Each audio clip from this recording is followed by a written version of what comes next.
na parte de terça-feira, morte no Novo Testamento. Será que o Novo Testamento complementa o Antigo Testamento ou será que a Bíblia se contradiz? A Bíblia não se contradiz. O Espírito Santo que inspirou os profetas do Antigo Testamento, inspirou também os profetas do Novo Testamento. E o Novo Testamento é uma complementação do Antigo Testamento. Vamos ler então o que está em João, capítulo 11. João, o Evangelho de João, capítulo 11, e os versos 11 a 14. Leia comigo. Assim falou, e depois disse-lhes: Lázaro, nosso amigo, dorme, mas vou despertá-lo do sono. Disseram, pois, os seus discípulos: Senhor, se ele dorme, estará salvo. Eles não entenderam que Jesus estava falando do sono da morte. Por isso eles disseram: se Lázaro está dormindo, está tudo bem. E agora o verso 13. Mas Jesus dizia isto da morte. Eles, porém, cuidavam que estava falando do repouso do sono. Então Jesus disse-lhes claramente: Lázaro está morto.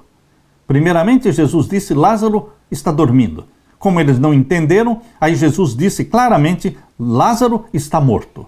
Portanto, tanto no Antigo Testamento como no Novo Testamento, a morte é chamada de sono.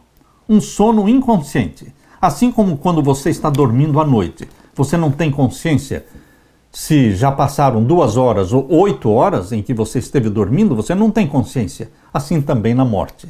Vamos ler ainda no capítulo 11 de João, os versos 21 até o verso 25.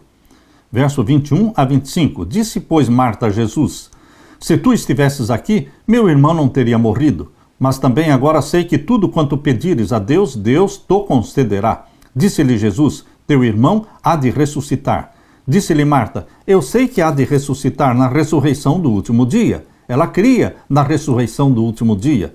Disse-lhe Jesus: eu sou a ressurreição e a vida. Quem crê em mim, ainda que esteja morto, viverá. Aleluia! Jesus é a ressurreição e a vida. Jesus ressuscitou dos mortos. Deixou o túmulo vazio, a sepultura vazia. E querido amigo, querido irmão, Jesus vive para sempre. E ele disse: eu vim para que tenhais vida, e vida em abundância. Porque eu vivo, vós também vivereis. Jesus ressuscitará os mortos. Os que morreram em Cristo serão ressuscitados, glorificados, com corpos perfeitos. E os vivos? Os vivos serão transformados no abrir e fechar de olhos.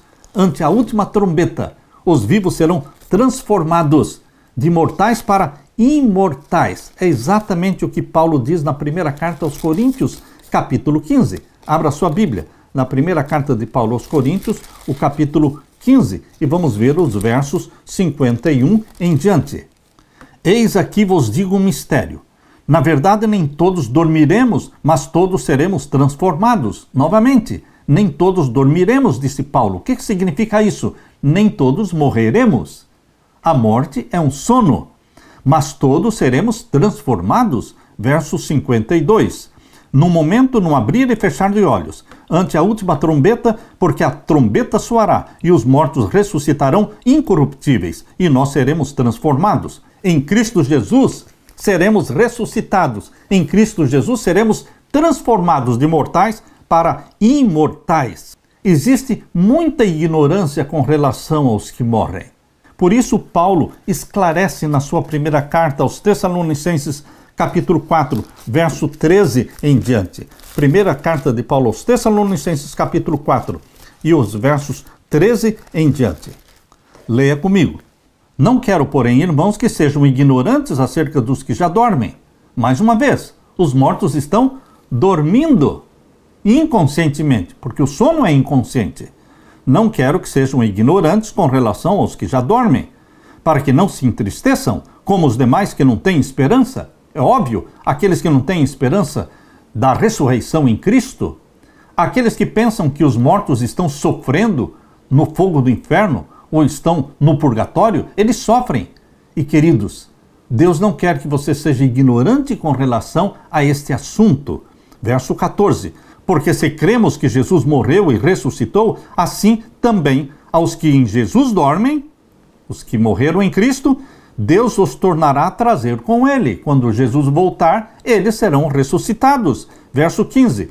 Dizemo-vos, pois, isto pela palavra do Senhor, que nós, os que ficarmos vivos para a vinda do Senhor, não precederemos os que dormem. Nós, os vivos, até a volta de Jesus, não iremos para o céu antes dos mortos. Não, é isso que Paulo está falando. Primeiro, Jesus ressuscita os mortos, transformados, e aí transforma os vivos e arrebata para o céu. Todos os ressuscitados e todos os vivos transformados seremos arrebatados para encontrar Jesus nos ares, e assim estaremos para sempre com o Senhor.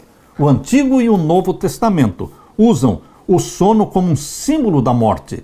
Pelo menos 53 vezes na Bíblia a palavra sono é comparada à morte. Os escritores bíblicos concordam que não há existência consciente e uma suposta alma imortal que deixaria o corpo após a morte.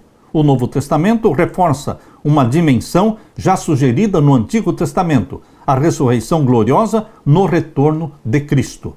Os evangelhos enfatizam que a vida eterna está somente em Cristo. Os demônios do inferno não podem roubar dos crentes a certeza da vida eterna.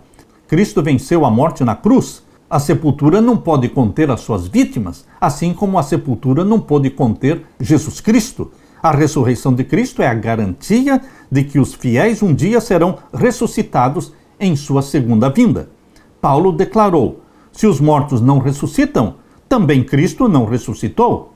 E se Cristo não ressuscitou, é vã a fé que vocês têm, e vocês ainda permanecem nos seus pecados. E ainda mais, os que adormeceram em Cristo estarão perdidos. 1 Coríntios 15, 16 a 18. Paulo faz uma argumentação bem racional e inteligente. Se não há ressurreição, Cristo não ressuscitou. Se Cristo não ressuscitou, então todos os que morreram em Cristo não vão receber recompensa alguma.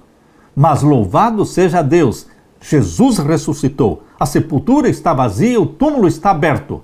Ele vive e nós também viveremos. Queridos, na verdade, a argumentação de Paulo é que a ressurreição de Cristo é o fundamento da nossa ressurreição e que, sem a ressurreição, é vã a fé que temos. Esses versos de Paulo se encaixam perfeitamente com outros versos da Bíblia sobre a esperança que temos da ressurreição na volta de Jesus, quando receberemos a herança que não pode ser destruída, que não pode ser manchada, que não se murcha, que está reservada nos céus para todo aquele que em Cristo Jesus acredita. Se, no entanto, os mortos já estão no céu, por que Pedro então falou de uma herança reservada nos céus? Os fiéis do Novo Testamento ansiavam a segunda vinda de Jesus e a ressurreição dos mortos, e essa esperança os inspirou à fidelidade nas provações da vida. Meu querido irmão, o que a Bíblia ensina é ressurreição. O que o hinduísmo ensina, o que o espiritismo ensina é reencarnação. Reencarnação não existe na Bíblia. É doutrina satânica de demônios. Mas a Bíblia ensina ressurreição. Quando Jesus Cristo voltar, ele ressuscitará os mortos. Assim como ele ressuscitou Lázaro, ressuscitou o filho da viúva de Naim, ressuscitou a filha de Jairo. Queridos, Jesus Cristo é o Senhor da vida. Ele disse: eu sou a ressurreição e a vida. E aquele que crê em mim, ainda que morra, eu o ressuscitarei. Aleluia!